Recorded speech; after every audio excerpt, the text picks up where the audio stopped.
মামা, এই খামটাতে যে টাকাটা আছে এটা পুরোহিত মশাইকে দেবে। দেখো, খামের ওপর আমি লিখে রেখেছি। আর ওই খামগুলোতে আমার ডেকোরেটার্স, একটাই ঘরে যে রান্নার মাসি দুজন আছে ওদের, আর দুটোতে জলের লোক। আর বলে কিছুক্ষণ ভাবলো পাখি। কিছুতেই মনে করতে পারছে না ও আর কার নামে খামটা রাখা আছে। আচ্ছা ঠিক আছে, আমি দেখে নেব। তুই তো সব গুছিয়ে রেখেই যাচ্ছিস। আমি তো মিশাকে বলি যে পাখি দিদিকে দেখে শেখ। মেজো পিসির যে ছেলে নেই তাতে কোনো দুঃখও নেই ওর। পাখির মতো একটা মেয়ে থাকলেই 10জন ছেলের অভাব পূরণ হয়ে যায়। বিকাশ পাখির সামনে দাঁড়িয়ে কথাগুলো বলে যাচ্ছে, আর পাখি তখন বাবার ওষুধের বাক্সটা খুলে দেখে নিচ্ছে। 2 মাসের মতো ওষুধ গুছিয়ে রেখেছে। 2 মাস পর ডাক্তার দেখাবে আরেকবার। মায়ের ওষুধপত্র নিয়ে চিন্তা পাখির। মনে করে খেতে পর্যন্ত পারে না। সেগুলো আবার ছোট ছোট বাক্সে রেখে সময় লিখে রেখে দিয়েছে ও। সাথে ফোনের অ্যালার্ম। আর কি করবে কিছুতেই বুঝে উঠছে না পাখি। হঠাৎ করে কি থেকে কি হলো। তাড়াতাড়ি সব হয়ে গেল। পাখি, বিকাশের ডাকে তাকালো পাখি। মা তুই আর এসব নিয়ে ভাবিস না। এখন যেখানে যাচ্ছিস সেসব মন দে। দেখছি মেজদি জায়বু সব গুছিয়ে করে নেবে। বিকাশ কথাগুলো বলার সাথে সাথে পাখি বলে উঠল, কিছু পারবে না মামা। তুমি ওদের তো জানো না, আমি ছাড়া ওরা অন্ধকার। পরশু রাতেও কি অবস্থা, মায়ের প্রেসার বেড়ে। ডাক্তার ডাকবো কিনা ভাবছিলাম। বলো তো মামা, এইটুকু কি বোঝে না যে শরীরটা খারাপ লাগছে? আগে থেকে বললে তো আমি সেরকমভাবে ব্যবস্থা করতে পারি। আমি থাকতে এই করছে, আমি না থাকলে কি হবে বুঝতে পারছো? কাঁদো কাঁদো স্বরে বলল পাখি। বিকাশ এগিয়ে এসে মাথায় হাত বুলিয়ে দিল মেয়েটার। ওদের বংশের এই দুটোই মেয়ে, মেজদির মেয়ে আর ওর নিজের মেয়ে। মনে আছে যে বছরে পাখি হয় মেজো জায়বু মানে সুবলের চাকরিটা চলে যায়। কিভাবে যে সুবল আর মিনা ওকে মানুষ করেছে সেটা আর কেউ না জানুক, বিকাশ জানে। সারাদিন মেয়েকে সামলে সারা রাত সেলাইয়ের কাজ করতো মিনা। আজ এই তো এত অসুস্থ, তার অনেকটা কারণ ছিল সে সময়কার খাটনিগুলো। সুবল তারপরে আর সেরকম পাকা কোনো কাজ খুঁজে পায়নি। টুকটাক কাজ করে চলতো ওদের সংসার। যা মা, তুই এবার তৈরি হয়ে নে, আমি মিশাকে পাঠিয়ে দিচ্ছি তোকে সাজিয়ে দিক। বেলা বাড়ছে, বারবার তাড়া দিচ্ছে ওরা। পাখিও মামার কাঁধে কিছুক্ষণ মাথা গুজে রাখলো। বড্ড ভার ওর মাথাটায়। 30 বছর হতে চলল পাখির, কিন্তু দায়িত্ব কর্তব্যে কেউ বলবে না ওর বয়স 30। পাখি ওর বন্ধুদেরও দেখে কি সুন্দর হাওয়ায় গা ভাসিয়ে দিন কাটাচ্ছে ওদের। কিন্তু পাখি সেই ছোট থেকে এটা শুনে বড় হয়েছে, পাখি বড় হয়ে মা বাবাকে নিয়ে আকাশে উড়ে যাবে।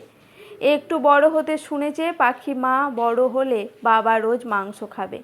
সত্যি তো, বাবা মা কোনোদিন নিজের কথা ভাবেনি। এ বাড়িতে কালে ভদ্রে মাছ মাংস যেটুকুই আসতো সেটা শুধুই পাখির জন্য। পাখিরই ছোট থেকে খুব কষ্ট হতো একা একা সেসব খেতে। আরও কষ্ট হতো যখন মা বাবা লুকিয়ে লুকিয়ে খেতে বসতো। আর একটু বড় হওয়ার পর কষ্টটা আরও বেড়ে গেল পাখির। যখনই মামার বাড়ি যেত, দিদা বড় মামি সবাই খুব খারাপ ব্যবহার করতো ওর সাথে। ওদের থেকেই পাখি জেনেছিল যে জন্মাবার পরেই ওর বাবার চাকরিটা চলে যায়। ও নাকি অপয়া। তাই ছোট থেকেই পাখি এরকম ঠিক করেই নিয়েছিল যে ওর জন্য যখন সংসারের এই হাল, ওই এই সংসারকে আবার সুন্দর করবে। করছেও তো। দোতলা বাড়ি, বাবার কোমরে ব্যথার জন্য কোমোড, ওনাদের মেডিক্লেম না করেই কী বা করতো পাখি। ছোট থেকে বাবার বাড়ি মায়ের বাড়ি সবার পিছনে পাখির অপয়া অভাগা কত কি বলতো, কিন্তু সুবল বা মিনা কখনো কিছু বলেনি। বরং ধীরে ধীরে সবার থেকে দূরে সরে গেছে মেয়েকে নিয়ে। শুধু একটাই স্বপ্ন ছিল, একদিন পাখি অনেক বড় হবে, আকাশে উড়বে মা বাবাকে নিয়ে। দিদি ভাই বাবা বলল তোকে একটু সাজিয়ে দিতে। মিশার কথায় চমকে গেল পাখি। পাখি দেখলো মিশা একটা লাল রঙের চুড়িদার পরে সামনে এসে দাঁড়ানো। ছোট্ট মামা মানে বিকাশেরই মেয়ে মিশা। পাখি কারোর সাথে কোনো যোগাযোগ রাখেনি এই বছর। শুধু এই ছোট মামা ছাড়া। ছোট মামাই একমাত্র বড্ড ভালোবাসে পাখিকে, তাই তো চলে যাওয়ার পরের কিছু দায়িত্ব ও মামাকে দিয়ে গেল। দিদিভাই ভয় করছে না? মিশার কথায় তাকালো পাখি। এই যে আর কিছুক্ষণ পর তুই অন্য একটা বাড়িতে চলে যাবি, কষ্ট হচ্ছে না মেজো পিসি? পিসাকে সবাইকে ছেড়ে চলে যাবি। মিশার মুখে ছেড়ে যাবি কথাটা শুনে বুকটা কেঁপে উঠল পাখির। ছেড়ে যাবে? ও ছেড়ে গেলে কি করে থাকবে ওর মা বাবা? পাখি নিজের কথা ভাবছে না, ওর ভাবনা সে অসহায় মানুষ দুটোর জন্য যারা তাদের সামান্যটুকু দিয়ে রাজকন্যার মতো যত্ন করে পাখিকে বড় করেছে। ভাবনা তো তাদের জন্য যারা সদ্য সুখের মুখ দেখছে, সদ্য বড় বড় মাছ দিয়ে ভাত খাওয়ার অভ্যেস করছে। সপ্তাহে একদিন মাংসের ঝোল দিয়ে ভাতগুলো এখন পাখি মেখে দিতে পারে বাবা মাকে। যদিও সবটাই বলেছে পাখি অতনুকে, বলে দিয়েছে ওর মায়নার অর্ধেক ও বাবা মাকে দেবে। অতনু বলেছে যে ভগবানের কৃপায় ওর মায়নাটুকু অতনু না নিলেও সংসার ভালোই চলে যাবে। যাওয়ারও তো কথা। মস্ত সাইজ সৃষ্ট। কলেজ প্রফেসরিটা পাওয়ার পর থেকেই পাখি লক্ষ্য করেছে ওদের ডিন ওকে খুব স্নেহ করে, একটু আগলে রাখেন। পাখি ভেবেছিল হয়তো সবথেকে ছোট বলে, কিন্তু না, উনি আসলে পাখিকে দেখে মনে মনে নিজের দাদার ছেলের জন্য ভেবে নিয়েছিলেন। প্রথম প্রস্তাব পাখিকেই দিয়েছিলেন উনি। পাখি সেটা বাড়ি অবধি পৌঁছতেই দেয়নি, কারণ ও জানে বাবা মা রাজি হয়ে গেলে বিয়েটা হয়ে যাবে, আর তাতে মানুষ দুটো আরও নিঃস্ব হয়ে যাবে। কারণ এটা সত্যি যে পাখি ছাড়া ওনারা সত্যি নিঃস্ব। আচ্ছা দিদিভাই, তুই তো তোর কালকের মেকআপ আর্টিস্ট বন্ধুটাকেই ডেকে নিতে পারতিস। আমি ঠিকঠাক পারছি কি? নতুন একটা বাড়িতে যাবি, মিশা কপালে হালকা হয়ে যাওয়া কলকার ওপর তুলি বোলাতে বোলাতে বলল। মেকআপ আর্টিস্ট প্রায় 15,000 টাকা নিয়েছিল। সাজিয়েছিল অপূর্ব।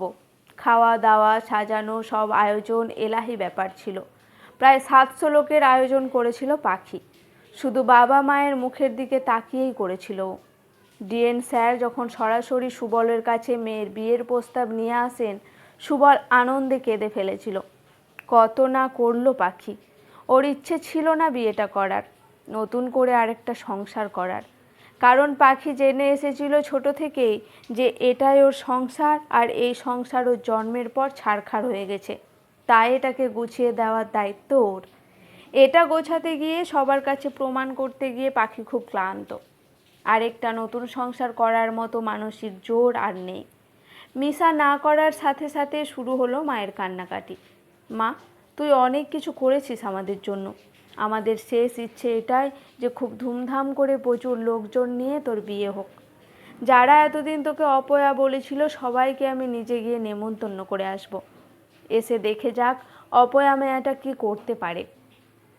শুধু মায়ের এই কথাতে নিজের বিয়েকে এত আয়োজন করেছে পাখি।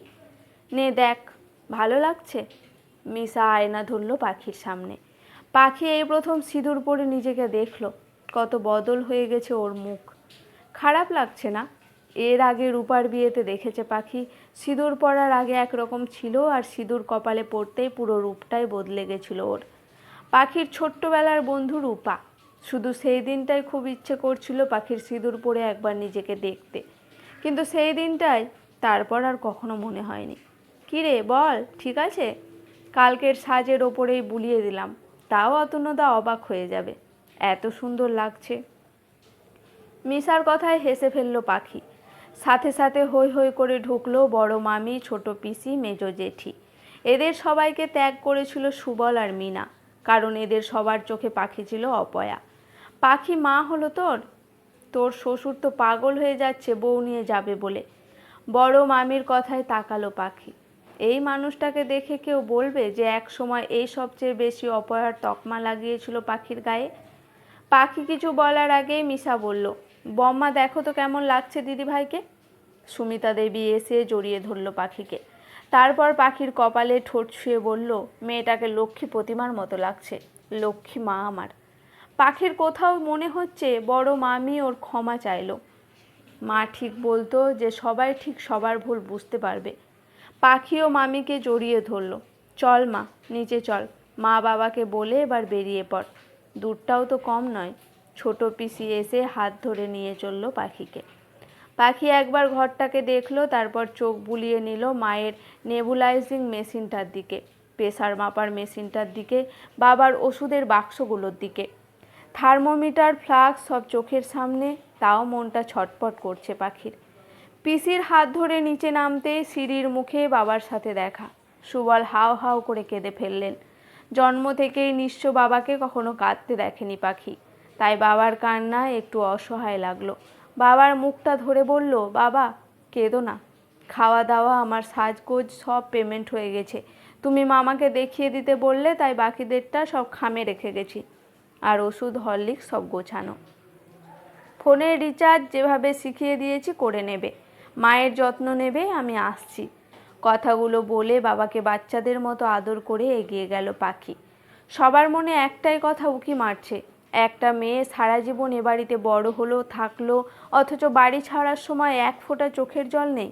মা আসছি বলেই মায়ের মুখটা ধরে আর একটা বাচ্চার মতো আদর করলো পাখি। মা সব নিয়ম করে করবে, আমি যেন না শুনি কোনো রকম অনিয়ম করছো। হাউ হাউ করে কেঁদে ফেললেন মিনা। কান্নার জোরে একটা কথাও বলতে পারছে না। বৌদি কেঁদো না বৌদি, মেয়েটাকে যেতে দাও, ওদের সময় হয়ে গেছে। ছোট ননদ বলল, আয় মা, এই চালটুকু মায়ের আঁচলে দিয়ে দে, কিছু বলতে হবে না। আজকালকার মেয়েরা এসব বলতে পারেও না, মানেও না। সুমিতা বললেন। পাখির মায়ের বুক থেকে উঠে সোজা হয়ে দাঁড়িয়েছে ততক্ষণে। মায়ের কান্নার মেয়ের হয়তো চোখ ভিজবে, সবাই তাই ভেবেছিল, কিন্তু পাখি শুকনো চোখে বলল, মামি এটা দিতেও পারবো না, এই চালটুকু দেওয়া আমার পক্ষে সম্ভব না। মিনা ফুপিয়ে উঠে বলল, দে মা, চালটুকু দিয়ে যা আমায়, আমার লক্ষ্মী ছিলি তুই। আজ তুই চলে গিয়ে আবার লক্ষ্মী ছাড়া হয়ে যাবে এই সংসারটা, আর এই লক্ষ্মী ছাড়া সংসারে যেন কোনো অভাব না থাকে, তাই তো এক মুঠো চাল তুই দিয়ে যা। এইটুকু বলে যা মা গো, আমি গেলেও তোমাদের দুমুঠো চালের অভাব হবে না। বলেই আঁচলে মুখ চেপে কেঁদে যাচ্ছে মিনা। সাথে আশেপাশে সবার চোখে জল। মায়ের কথাগুলো শুনে পাখিও আর নিজেকে সামলাতে পারল না। ছোট থেকে বহুবার অপয়া কথাটা শুনেছে পাখি, কোনোদিনও মা বাবাকে প্রতিবাদ করতে শোনেনি, বরং নিঃশব্দে সরে এসেছিল ওরা। একটা চোরা অভিমান ছিল পাখির বুকে, কিন্তু আজ যখন মিনা সবার সামনে পাখিকে লক্ষ্মী বলল, আর সামলাতে পারেনি নিজেকে। দৌড়ে এসে মায়ের বুকে ঝাঁপিয়ে পড়ল পাখি। মিসাও সুবলকে ধরে এনে বসালো মা আর মেয়ের সামনে। তিনজন তিনজনকে জড়িয়ে নিঃশব্দে কেঁদে যাচ্ছে। অতনুর বাবা একবার তাড়া দিয়ে গেল, অতনু থামিয়ে এগিয়ে এলো, তারপর নিচু হয়ে বসে বলল, কাঁদছো কেন? লক্ষ্মী একবার যে সংসারে ঢোকে কখনো ছেড়ে যায় না।